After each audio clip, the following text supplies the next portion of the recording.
Assalamualaikum warahmatullahi wabarakatuh. Alhamdulillahirabbil alamin. Bismillahirrahmanirrahim. Kita berdoa Rabbi syrah li syadri wa yassir li amri wahlul 'uqdatam min lisani yafqahu qawli. Kita masuk ke pertemuan 8 ya. Baik, izinkan saya share dulu. Ya, di pertemuan 8 ini kita masuk ke implementasi strategi perusahaan bisnis ya. Masih diimplementasi. Namun di sini ada sub bahasannya adalah bagaimana kita melihat pengendaliannya, kemudian bagaimana ada metode yang dimaksud itu adalah metode MBO, kemudian dan juga TQM ya. Apa itu MBO, TQM akan kita jelaskan. Nah, teman-teman di sini kita share dulu ya. Pengendalian strategis itu adalah cara ya. Ya, maaf. Em, Cara untuk mengelola pelaksanaan rencana strategis Anda. Sebagai sebuah proses manajemen, pengendalian strategis bersifat unik ya, karena dirancang untuk menangani hal-hal yang tidak diketahui dan ambiguitas saat melacak implementasi strategi dan juga hasil selanjutnya. Nah, berbagai komponen proses pengendalian strategis itu menghasilkan jawaban atas dua pertanyaan.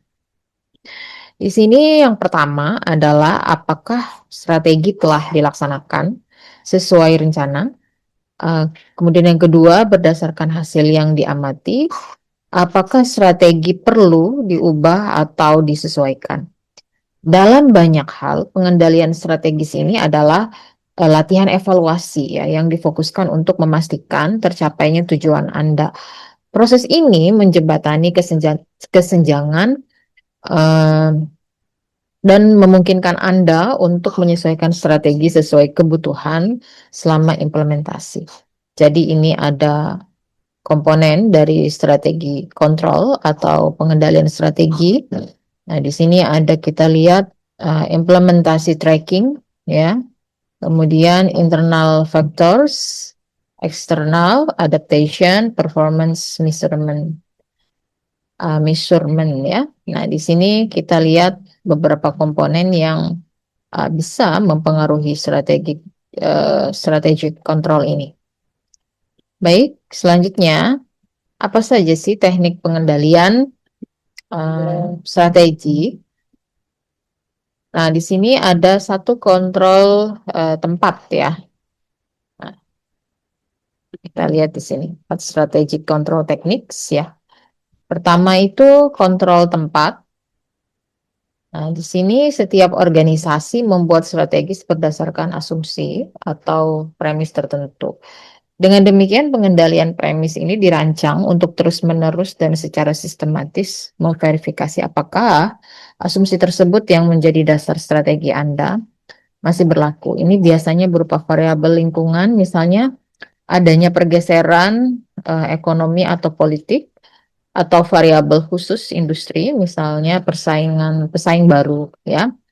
Semakin cepat Anda menemukan premis yang salah, semakin cepat Anda dapat menyesuaikan aspek yang strategi ya yang terpengaruh. Nah, kenyataannya Anda tidak dapat meninjau setiap premis strategi. Jadi fokuslah ya pada hal-hal yang paling mungkin berubah ya atau berdampak besar pada strategi Anda.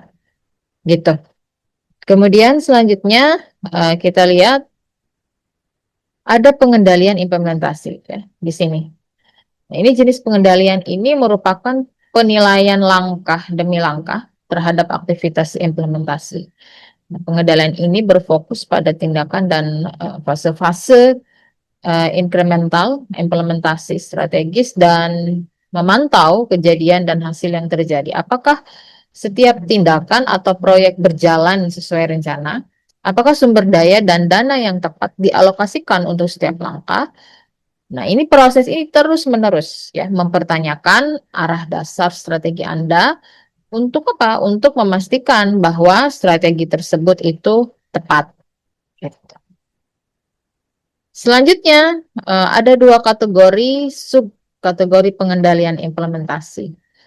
Nah, pertama, memantau dorongan atau proyek strategis. Ini adalah penilaian ya, terhadap proyek atau dorongan tertentu yang telah dibuat untuk mendorong strategi yang lebih besar. Umpan balik awal ini akan membantu untuk memutuskan apakah akan melanjutkan strategi sebagaimana adanya atau berhenti sejenak untuk melakukan penyesuaian. Di sini Anda dapat menentukan terlebih dahulu dorongan mana yang penting ya untuk mencapai tujuan Anda dan terus-menerus menilai dorongan tersebut. Atau Anda dapat memutuskan pengukuran mana yang paling berarti untuk dorongan atau proyek Anda. Seperti kita buatlah kerangka waktu, biaya, ya, dan sebagainya. Dan menggunakan data tersebut sebagai indikator apakah dorongan tersebut sesuai rencana atau tidak, ya. Bagaimana hal itu selanjutnya dapat mempengaruhi strategi. Jadi kita harus memantau terus. Yang kedua, meninjau tonggak sejarah. Nah, selama perencanaan strategis, Anda mungkin mengidentifikasi poin-poin penting dalam proses implementasi. Ketika tonggak-tonggak ini tercapai, organisasi Anda akan menilai ulang strategi dan relevansinya. Nah, tonggak-tonggak tersebut dapat didasarkan pada rangka waktu, ya, seperti akhir kuartal atau pada tindakan-tindakan penting seperti anggaran besar atau alokasi sumber daya. Pengendalian implementasi juga ini dapat dilakukan melalui sistem pengendalian operasional seperti anggaran, jadwal, dan juga indikator kinerja utama.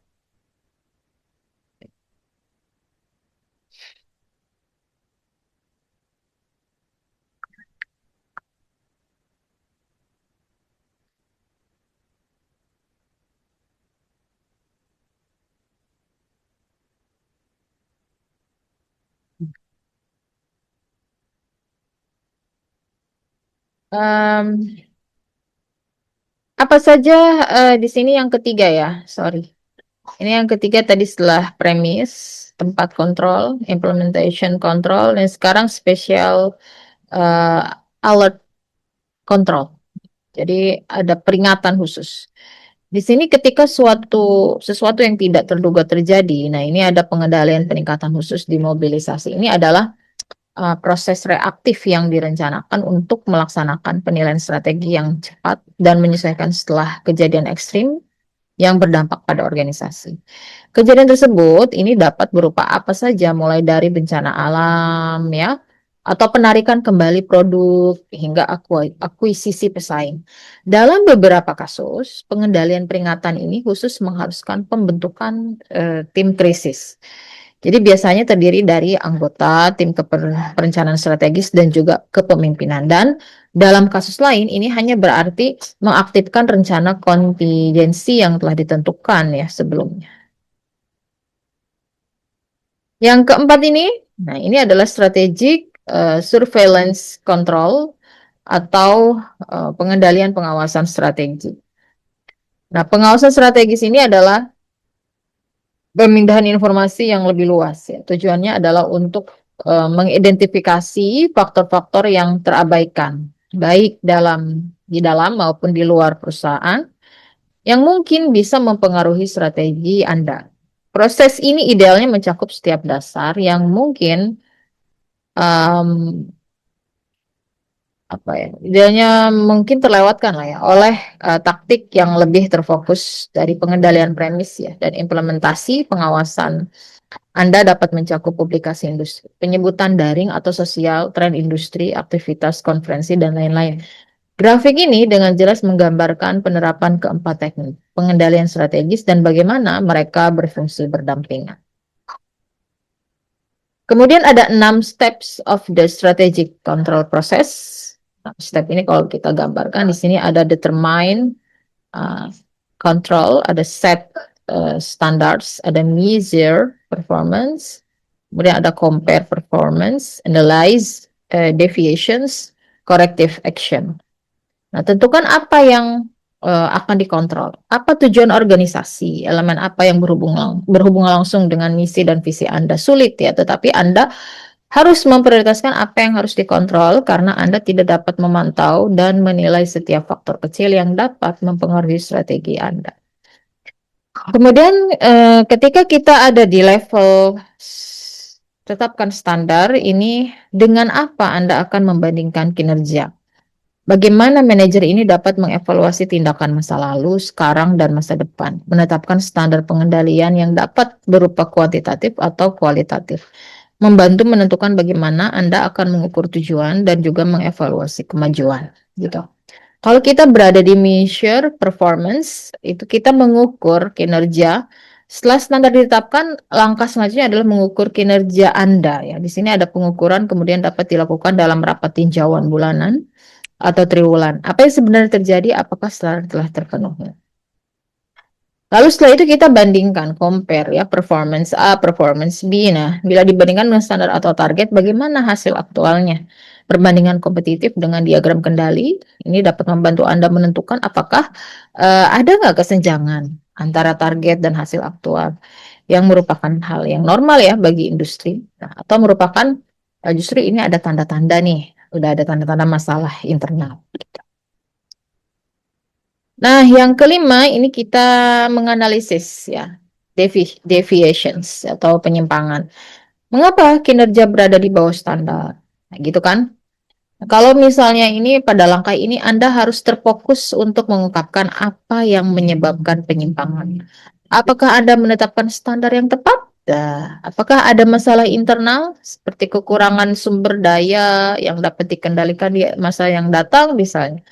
Atau justru ada faktor eksternal ya yang tidak dapat dikendalikan seperti misalnya keruntuhan ekonomi yang terjadi sekarang ya, globalisasi ekonomik gitu ya.